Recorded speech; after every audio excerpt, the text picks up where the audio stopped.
A public Zoom call turned tense after two Republican canvassers in Wayne County, which includes Detroit, initially blocked the move to certify election results. Shame on you. Shame on you for leading to this level of corruption. You have disavowed your right to even sit in the seats that you occupy. Donald Trump is doing a great service in exposing the dysfunction and the criminality and the negligence and the incompetence of our voting system. We have no idea what's going on behind the scenes. Donald right now is a desperate man. He's terrified of what the future holds when he no longer has the power of the Oval Office protecting him.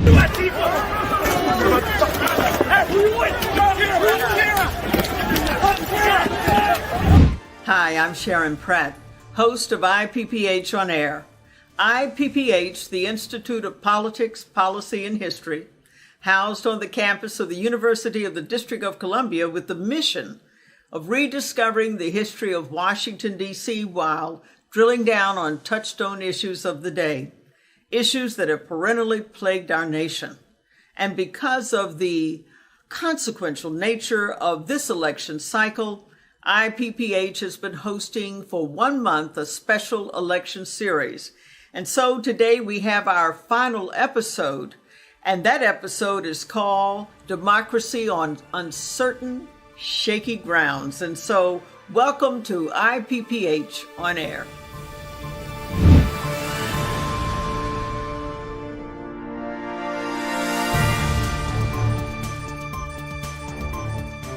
Malcolm Nance, so wonderful to have you with us. Sharon, it's my pleasure to be here. Oh, it's our pleasure.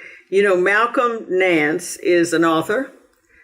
He is a foreign policy analyst and a counterintelligence analyst contributor for MSNBC. I want to begin with your trilogy. You have The Plot to Hack America, which you published and was out weeks before the 2016 election, where you basically could foresaw what happened with the involvement of Putin disrupting the election to the disadvantage of Hillary Clinton, then The Plot to Destroy Democracy, and more recently, The Plot to Betray America. Now, your trilogy basically suggests that Putin is consumed with destabilizing democracies in Western civilization, and in particular, the United States. Is that a fair characterization? Oh, it's a very fair characterization. You know, as you said, my claim to fame certainly being on MSNBC as the counterterrorism contributor is one thing, but I was the first person in U.S. media to go on air and warn that the United States was actually under attack by the Russians using WikiLeaks and a disinformation warfare strategy to elect Donald Trump as president. And that was considered a conspiracy theory for almost 4 years. I mean, despite the fact that the CIA had put out an identical report on the exact same day that Plot to Hack America was published, the CIA put out an identical version of Plot to Hack America. In fact, in the later editions, we put the CIA report in there, and you can compare the two. Then, as you said, my next book, Plot to Destroy Democracy, I needed to take it broader and show people that there was a geopolitical strategy being affected by the Russians and by the KGB chief, officer-in-chief of Russia, Vladimir Putin, that was executing an old Soviet belief, but doing it with modern oligarch money. And that was essentially to bring about the end of Western liberal democracies by using the most nefarious weapon that you can imagine, which is democracy. They would, create political parties, fund political parties in Europe, particularly, certainly now that Russia sees itself as an extremely conservative country. And they found greater kinship with right-wing extremist governments, including those of like Austria, for example. The OFP of Austria was actually founded in 1952 by two Nazi SS officers. And with Putin's help, they became the ruling government of Austria. So Russia has certainly kept their fingers in the pie of what the Soviet Union had started. And Vladimir Putin understood that to make Russia great again, you had to execute the strategy of dismantling liberal democracy around Europe.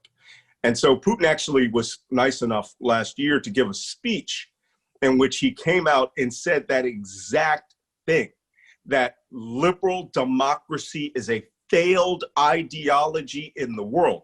Well, American constitutional republicanism is liberal democracy. I mean, in fact, you could say we were the first nation to actually make it work. And many other nations have followed suit. And the entire Cold War was about the expansion of liberal democracy and free trade around the world, as opposed to authoritarianism and dictatorship. So what we are seeing now is the execution of that strategy by carrying out essentially a co-option of three branches of the American right. And the first was the religious right, was co-opted by the Russians starting in 2010. They actually were holding conferences every year called Protection of Christianity conferences, and saying Christianity should be in a war, a culture war against Islam. And American conservatives ate that up. And every year they go to Russia. And Franklin Graham, his son, is a very good friend of Vladimir Putin and calls him a protector of Christianity. Then there was the Conservative Party, the Republican Party, and the NRA. And they were just met by agents of influence and walls of money. And then finally, Donald Trump himself as an asset of the Russians, who, you know, as we've just recently found out, but actually we recently confirmed that, you know, the figure for years was that Trump was $440 million in debt to Russian oligarchs. And only recently have they confirmed it's 420 million, but no one's really added up the interest. He may be, in fact, as deep as $1 billion in debt to people who invested in all of these projects in the 2000s. So this using these people to dismantle American democracy from the inside has been relatively successful. 40% to 45% of America will not believe a word they hear unless it comes from Donald Trump's mouth. And he has pretty clearly made it obvious that he is going to be what I would call a constitutional autocrat. Are we at a perilous point regarding preserving our democratic system? Now, there's always been a certain irreverence on the part of Americans regarding governance. I mean, after all, we began with the revolution. You know, shaking off the yoke of the British monarchy. And we've always had that kind of irreverence throughout the history of the country. But now they had one, I think it was Pew Research, where they said 40% of Americans were sympathetic to an autocracy, that with the growing diversity in the country, not just in ethnicity, but in ideology, that a good 40% would be okay with an autocracy. And then, of course, there has been this solid 40% for Trump.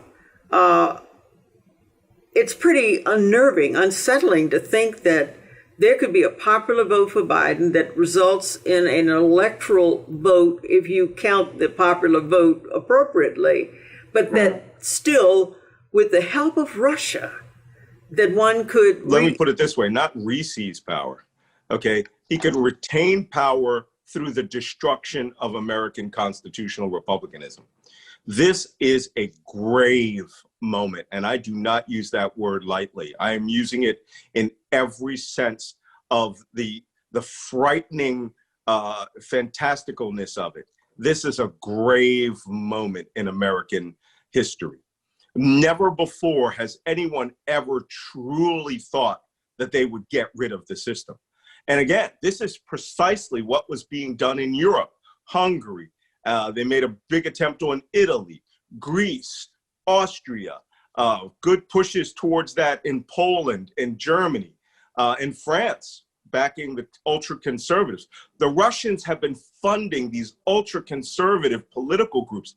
When I say ultra-conservative, I mean really fascist political groups who believe that money is the common ideology of these nation states, not democracy or American values. Trump believes in that. And further to your point about 40% of the country feeling that they would have no problem being in an autocracy, there was an interview by a woman on at a Trump rally in January, February of this year, where she said, I never thought I'd want to vote for a dictator, but if we have to have one, it should be Trump. How do we hang on? Where do we go? First, let me give you some confidence about some things. First off, there will be a president of the United States on 12 noon, January 21st, 2021. And if it is not Donald Trump, if he has not won this election in a clean manner that everyone can have confidence in, and the opponent wins, Joe Biden wins, the system will just turn off for Donald Trump. He thinks he cannot say, I'm going to use, Customs and Border Patrol officers. Those are the people he brought into Washington, D.C. The National Guard has now since been removed from him as a tool that he can use. He can declare a state of emergency all he wants, but if people do not believe it, the armed forces will not be involved. They will not be able to say, I've called on the army to start filling American cities. I've nationalized the National Guard. These are unauthorized orders. Those are, well, let me rephrase that. They're not unauthorized. They're illegal orders. And we have been bred in the armed forces. I mean, my family served in the armed forces since the Civil War. We have been bred to believe that all unauthorized or illegal orders must be resisted and not followed. If he says, I am declaring this election a fraud, I'm president of the United States, wait to see what happens. I mean, 2 weeks before he comes, before the inauguration, movers are going to come to his house anyway. The system is not designed for people to retain power. If he decides he's going to engineer state assemblies and just declare himself the winner, okay, well, you know what? That's where you're going to start getting votes of confidence against you, where, 50% of the governor, in the United States or more will say, we're not playing this game. I mean, they can try it, but the word coup will be on the front page of the New York Times, coup d'etat. And for the first time in American history, we will have a pure dictator. And I believe that 100 million people will take to the streets. Malcolm Nance, thank you so very much. Your insights are terrific. It is my pleasure to have been here. Don Nakagawa, Executive Vice President of the Berggruen Institute. Really delighted to have you with us, Don. Well, thank you for inviting me. I'm happy to be here. So could you tell us a little bit about the history and mission of the Berggruen Institute? So, yeah, we're relatively young. We're 10 years young, actually, this year. And we started off very much with a focus on political governance and trying to increase the fortunes of democracy at a time where we felt its legitimacy was waning. And this was after the aftermath of the financial crisis in 2007, 2008. It was a time when China's authoritarian model of capitalism was doing quite well. The country was growing very quickly, and the fortunes of China and other countries were rising. And we just felt that democracy, because of the waning fortunes of the middle class, was in need of, a boost in its legitimacy. And we felt the way to get there was increasing the capacity of governance to deliver the goods, essentially. And so we were really focused on that for about 5 years, I think, until we started to realize just how much the world was changing around us. And it felt to us that tweaking the system of government we had and the system of democracy, representative democracy that we believed in, was not going to be enough. The transformations that we're undergoing as a human community, largely driven by globalization and technology, are unprecedented. And we feel we're sort of at the beginning of a curve of massive transformation. And what that calls for is a real wholesale institutional reform of our political systems, our economic systems, our social systems. We really have to try to understand this moment of transformation we're going through, to truly see it for what it is, and then develop ideas that allow us to adapt to it. I know you talk about wanting to reform both the political system and even, for that matter, tweaking our capitalist system. I think just so everybody zeroes in on these changes, I know one of which is, let's say, climate change. Could you just sort of highlight the major changes that we're experiencing? The one that we focus the most on is technology and how technology is driving change in our society. I mean, one of the most profound insights that I think we've come up with in a little while is the nature of how society is being affected by networks. Networks are shaped and they run in very different ways than societies do. Societies are vertical, they're hierarchical. Those pyramids rely on small groups of people at the top being in power and a limited number of people at the bottom having access to that power. So that's sort of the way we've managed ourselves in an industrial, analog, capitalist society. But now we've moved into much more networked society in which people self-select into groups based on their interests, based on their values. They join those groups and they almost immediately have a voice in those groups. They don't rely on somebody being a gatekeeper or giving them access. The dynamics of networks are flat. Things run very, very quickly. Power is not defined by having limited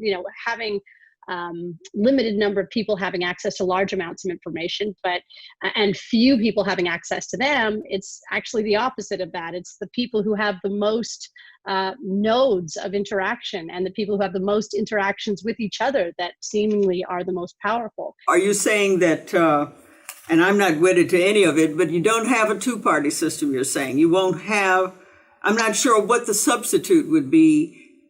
Or would you have something that resembles like an anarchy? I mean, where these sort of militia type groups operate. Where do you think that it takes us? Well, I mean, that's a very good question. And that is exactly what we're trying to figure out. We do know that once you start to understand that people are self-selecting into networks, they're not confined to the societies they were born into, that geography is less and less relevant in defining who we are as people, right? 100 years ago, there were no choices, right? You were born somewhere, you pretty much grew up there. If your dad was a farmer, you were a farmer. If you were a woman, you raised the children. There were no choices. And now we've come to a place where even the body that we're born into does not define whether I am a man or a woman. We have gone to a place where we have almost infinite choice, and where the geography of where I'm from isn't actually the bigger part of my identity. My identity is my values, is the community I choose to interact with, and I find those people online. And so I think the point in terms of the implications for a political change is that if geography is less and less relevant to who I am and who we are as people and how we identify, then should our political system still be organized around geography?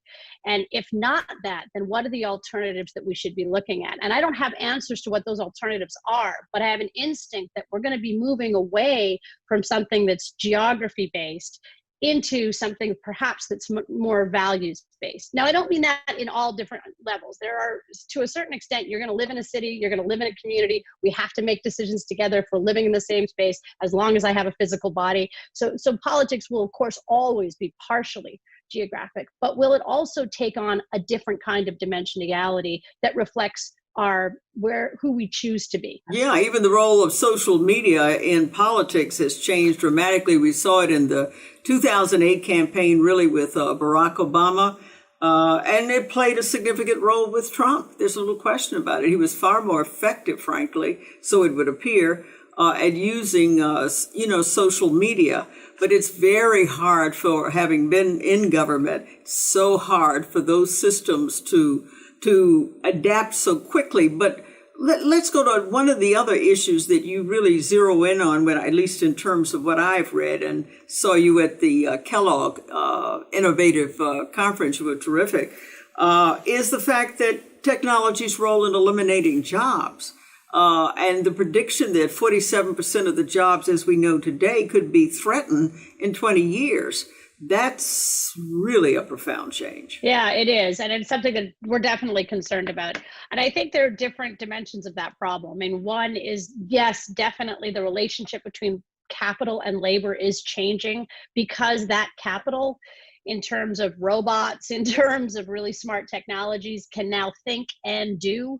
And they never get tired, and they learn more and more, and they're way faster than us cognitively, and so on and so forth. So I think there's an inevitability that capital is going to take a larger role in the economy and labor less of a role. Now, where we'll land on that equilibrium, I don't know, because maybe 7% of the jobs we have today will be eliminated.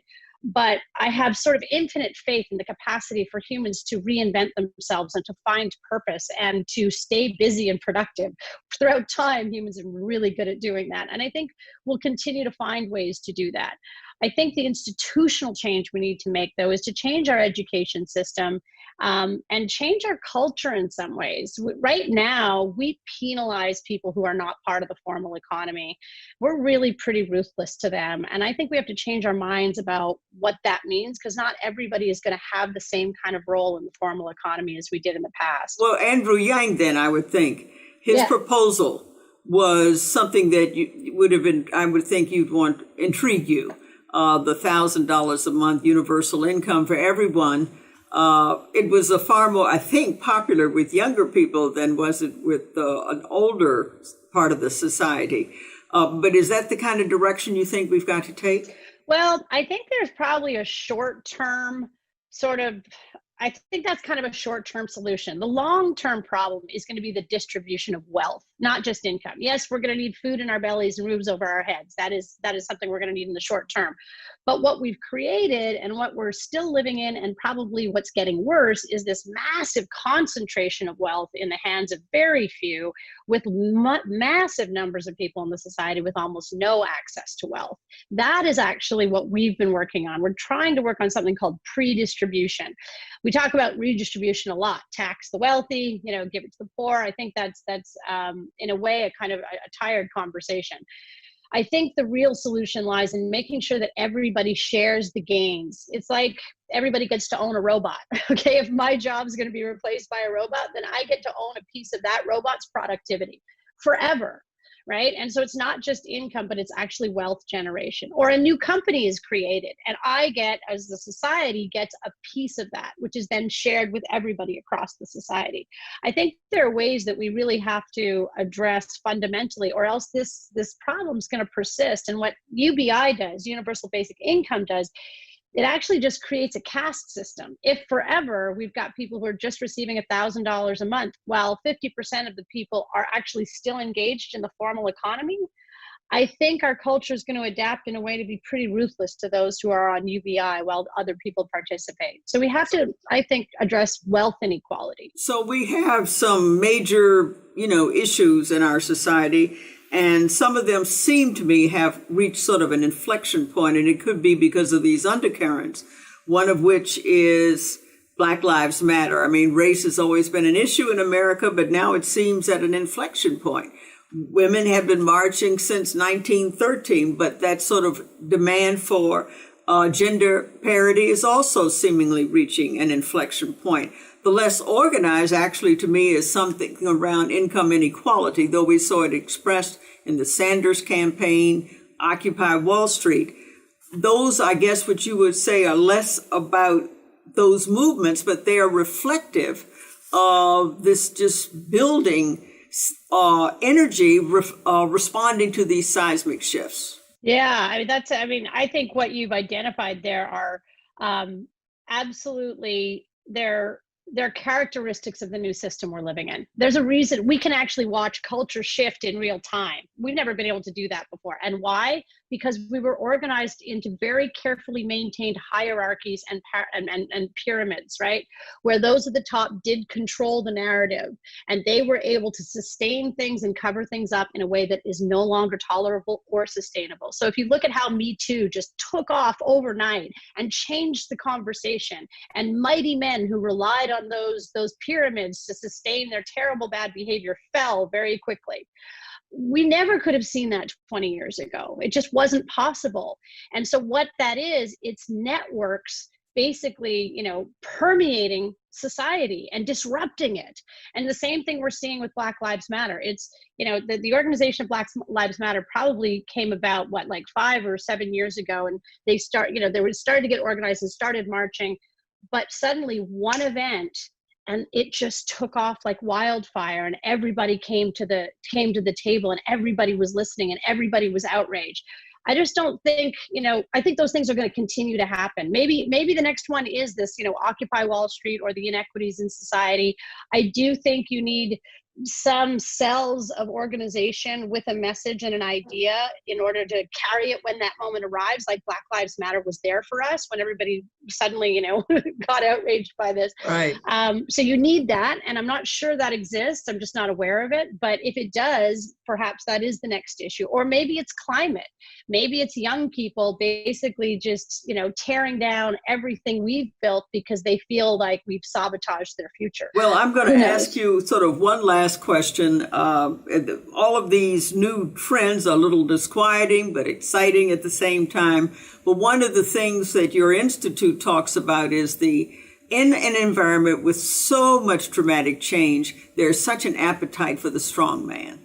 And therefore, which explains a lot, and not to single him out, but why someone like Donald Trump or Le Pen in France, why these suddenly become very attractive personalities, and because it brings in your mind stability in such a disruptive environment. In times of change, when people are afraid, I think there will always be people who come along and try to take advantage of that fear. And usually the model's pretty predictable, right? They rise up, they say they can make a difference, they can make it work, they can fix the system. They vilify some vulnerable group and blame them for everything that's wrong. It's a pretty predictable narrative. But I think in this world, it may be easier to create your own narrative, but it's definitely impossible to sustain it. And that's why I think that the strong man, historically, it hasn't been a model that was successful for very long. I think it's even harder to sustain in this world where everything is so visible, particularly your failures. And I think people will see through it. I think the chaos will persist, though, and strong men will continue to emerge. Dawn, you have been terrific. Your insights from Berggruen Institute have been wonderful. So we at IPPH On Air, especially with this special election series, are forever in your debt. Thanks so much, Dawn. No, thank you so much for the opportunity. I look forward to talking to you too. And now to the state of play with our distinguished co-anchors. Karen Tramontano. Karen was the former Deputy Chief of Staff to President William Jefferson Clinton. She's an international political analyst and co-chair of the Senior Advisory Committee of IPPH. Great to have you with us, Karen. Thank you, Mayor.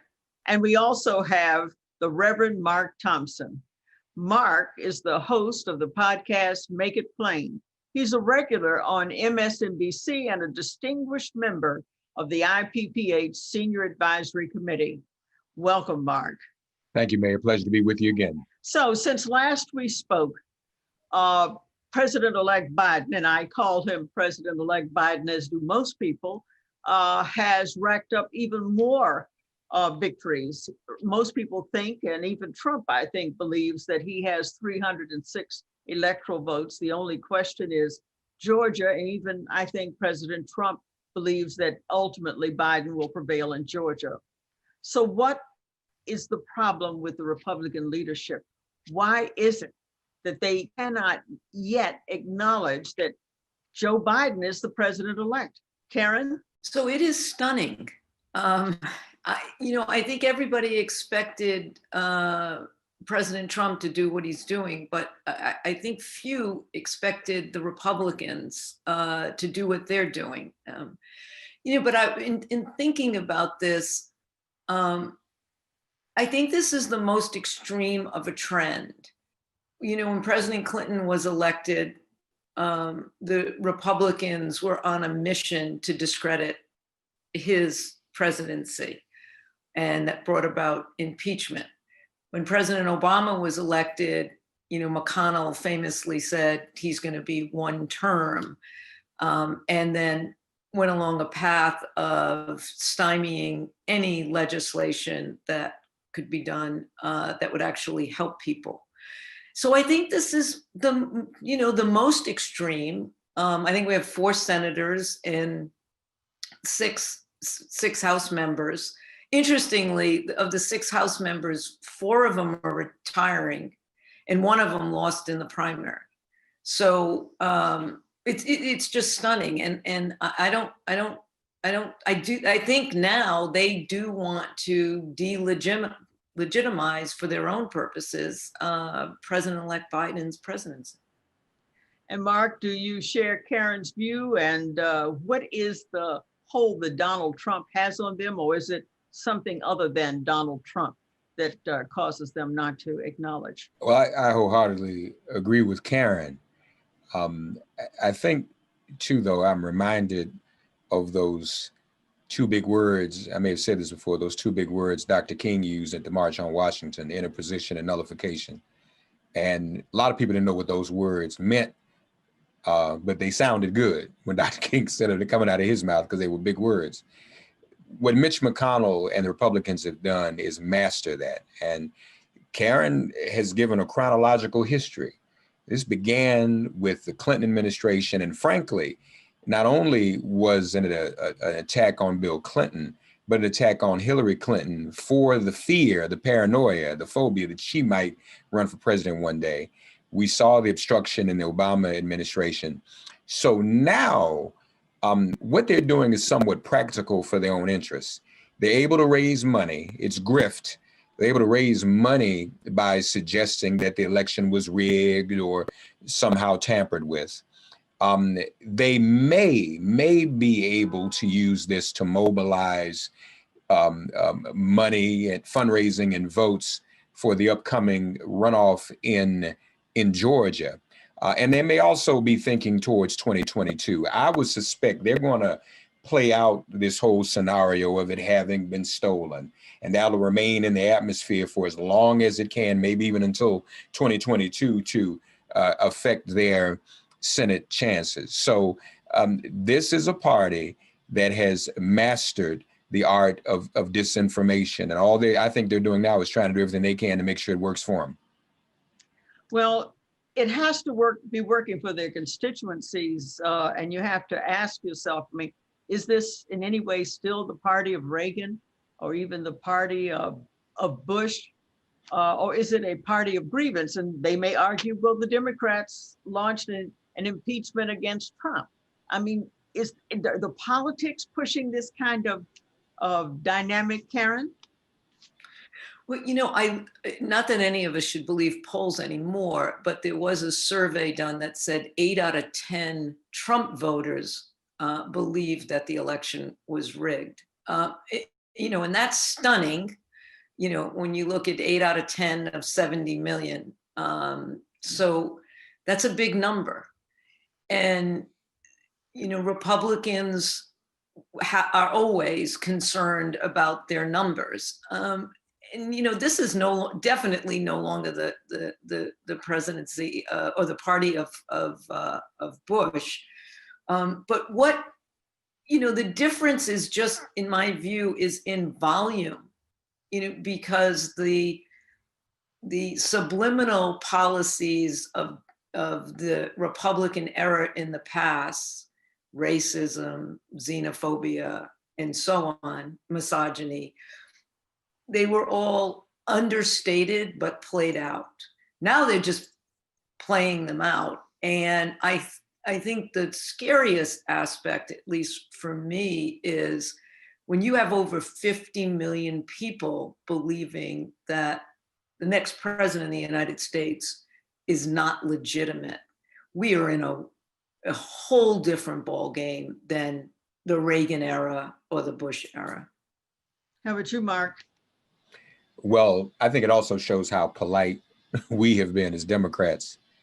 In spite of what happened in 2000, there was not a movement or mobilization within the Democratic Party, leadership or otherwise, on the streets that declared, for the most part, George W. Bush's administration illegitimate. And we know what happened there. And we know what the Supreme Court did. Most Americans just went on. He was the president. So what we're seeing now is terribly unprecedented. In terms of the numbers and the constituency, New York Times just ran a story about how Biden won counties where the unemployment due to the pandemic was greatest. And we know all of those counties, many of them probably include some Republicans as well. So many people are being affected by this. And what, once again, the Republicans have done for over a century, and especially since the Southern strategy, is use the distraction of ideology, race, and culture. That is the distraction from the economic hardship. And the economic hardship that America is experiencing today, including Americans who voted for Trump, that economic hardship must be laid directly at the feet of Donald Trump for his lack of policy and planning during this COVID crisis. Well, I know that President-elect Biden has said that he's going to be the president of all America, not just for those who voted for him. And he's quite determined and to reach out across the political divide. And yet we're facing a runoff January 5th that means everything to both parties. Sometimes when you think of it, going to be a gathering in Georgia, I think of that scene in Gone with the Wind when they do the wide shot after Sherman took Atlanta. Are we going to be looking at almost like a mortal combat, political mortal combat in Georgia? What do you think, Mark? I think so. It's unclear how volatile it may be. I'm not really sure about that because I think that one of the concerns is going to be, and I heard Raphael Warnock ask this question on television the other day about outsiders. They tend to attack us by saying we bring too many people from the outside into a particular state.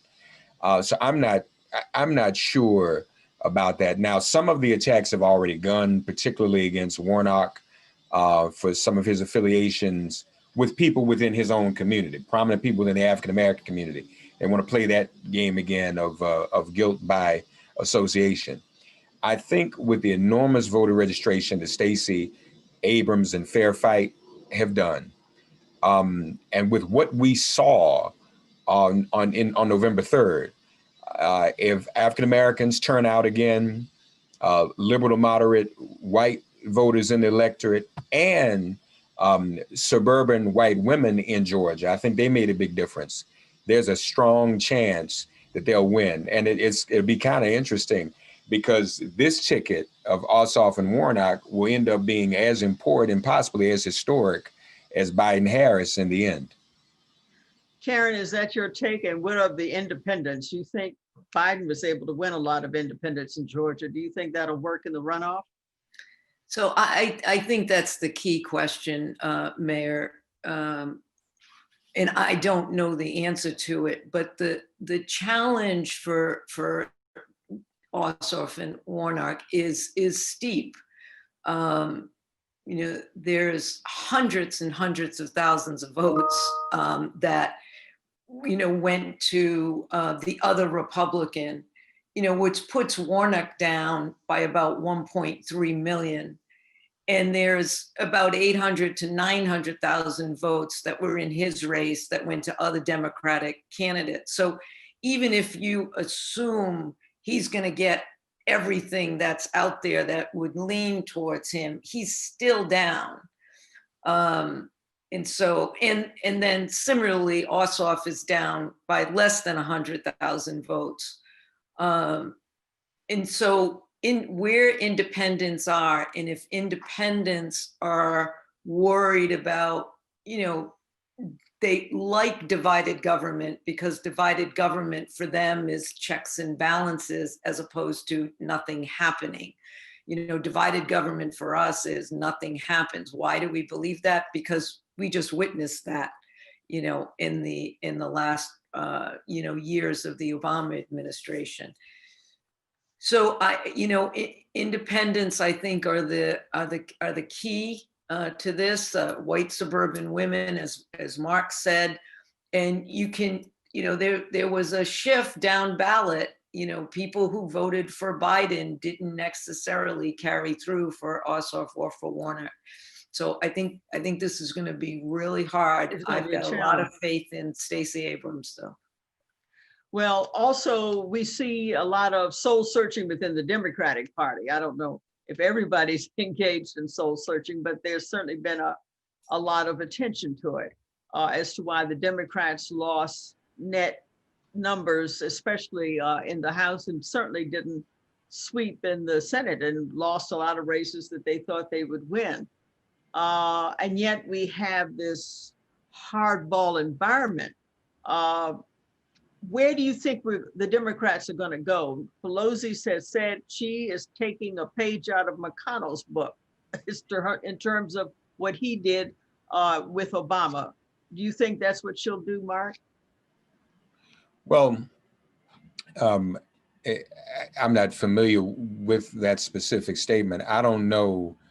I mean, she certainly, I don't think, is going to be obstructionist toward the Democratic president. But I think she's already shown her ability to control and lead that House and not let the Republicans get in her way. The moderate Democrats, for all that has been said since the election, and I mean moderates in the House, pretty much stayed in line the past 2 years since the Democrats held the House. It wasn't like what we had in the Obama administration. Karen brings up the Obama administration. Back then we had what was known as blue dogs, and they were a problem. The moderate Democrats aren't called blue dogs anymore, but they have not been as problematic. And I think that what we heard after the election, some of the concerns that were raised about terms like socialism and defund harming Democrats in moderate districts, I think people felt a need to say that and vent that. But I predict that the Democratic caucus is going to stay unified. I think that's going to help Nancy Pelosi. She's going to run for re-election. I think she should. If it ain't broke, don't fix it. Eventually, there'll have to be a passing of the baton, but it may be too soon for that. But I think she's one of the strongest leaders the Democratic Party has right now, and is the undisputed leader of everything that takes place on the Hill. And so I think that she'll be able to do her job as ably as she has done. The question is procedurally now, and that's why these races in Georgia are important. How much more ability will she have for the House to procedurally get around McConnell in a nuclear situation? Nuclear meaning if Ossoff and Warnock don't both win and the Democrats get the majority, McConnell's already said he's going to block everything that Biden's going to do. What can Nancy Pelosi do to get around that? That's going to be the question. And Karen, really what I'm also asking is, I think it was AOC or Alexandria Ocasio-Cortez suggested that it was time to take the gloves off, that Democrats try too hard to get along, and that they ought to draw the line in the sand and go after the issues that they really care about. That was really the framework of my question. What do you think? So, I think that's easy to say when you're in a Democratic district that's, a D plus 32, right? You can't lose that district. You're in that district till you die, right? So it's easy to say, take the gloves off. But if you're in a Republican district +3, +4, +5, it's harder to win. And, it makes me smile. You're only in control of the House if you win races, right? I mean, fighting to fight when you're in the minority, it doesn't bring anything to the table. And, the other way to ask this question, I think everybody focuses on McConnell, The other way to ask this question are, do people like Susan Collins, Murkowski, Romney, Portman, Sass, do they want to be, for the next 6 years or 4 years or 2 years, do they want to be in a Senate where nothing is done? Now, they quickly broke away from McConnell in, acknowledging that you might think this is a big deal, right? Acknowledging that the president-elect is the president-elect. But without Trump in the chair, how long do Republicans who need to get something done for their own constituency hang on to McConnell's coattails? Because it's a very different dynamic. And if Chuck Schumer can't move 2 votes among the Republicans, which I think he can, but if he can't, we're in bigger trouble than whether we're in the minority or the majority. Well, Biden is already reaching out to Susan Collins and others, so he must think that there are some issues where he can achieve that kind of shared consensus with Republicans and Democrats. Karen, can you weigh in on what issues you think where he might find that common consensus? So I think he will definitely find common consensus on healthcare. And I think he will definitely find common consensus on the economy and jobs.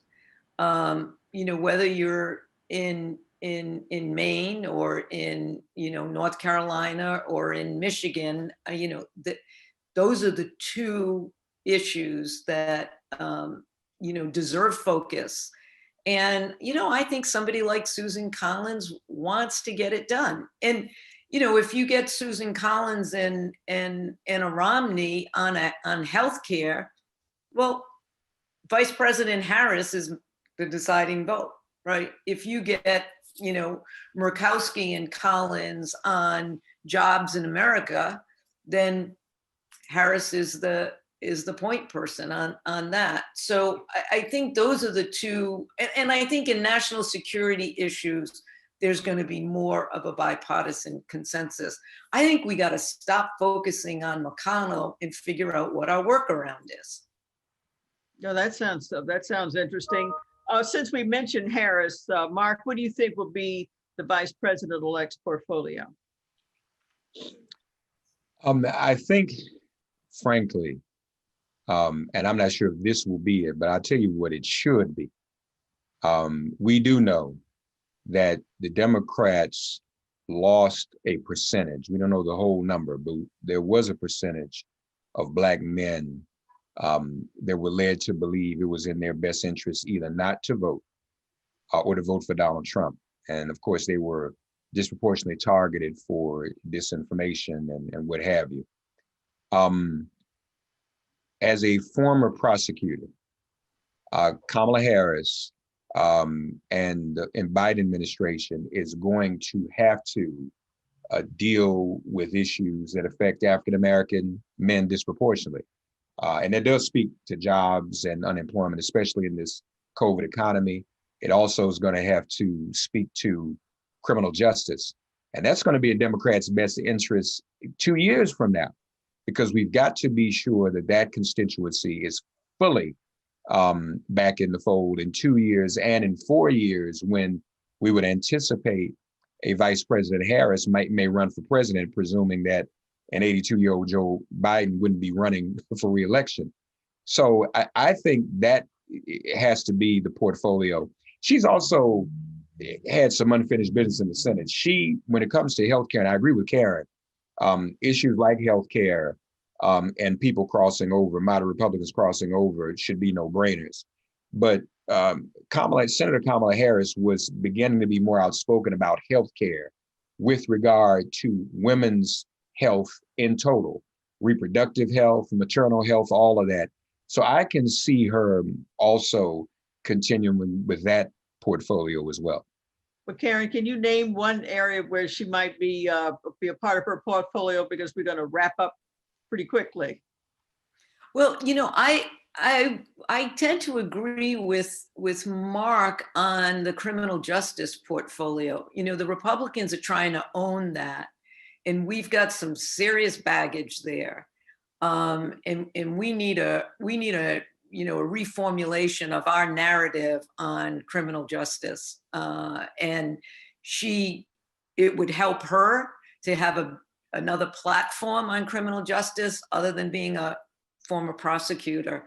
So, you know, if I were advising her, I would tell her to be, aggressively take on that challenge. Well, that sounds good. You two, as usual, have been terrific, great insights and expertise, and we very much appreciate it. And we also appreciate our IPPH on Air audience. And if you want to follow us, you can at Facebook and Instagram at Politics, Policy, and History, or Twitter at Politics Policy 1. And you can join us again next Monday at 3 p.m. Yes, State of Play will be back. We have a growing audience and a continuing interest in drilling down on some of these challenging issues of the day, and as well as the many forces that are upending our political and economic environment. So until next Monday at 3 p.m., I'm Sharon Pratt, IPPH's host of State of Play.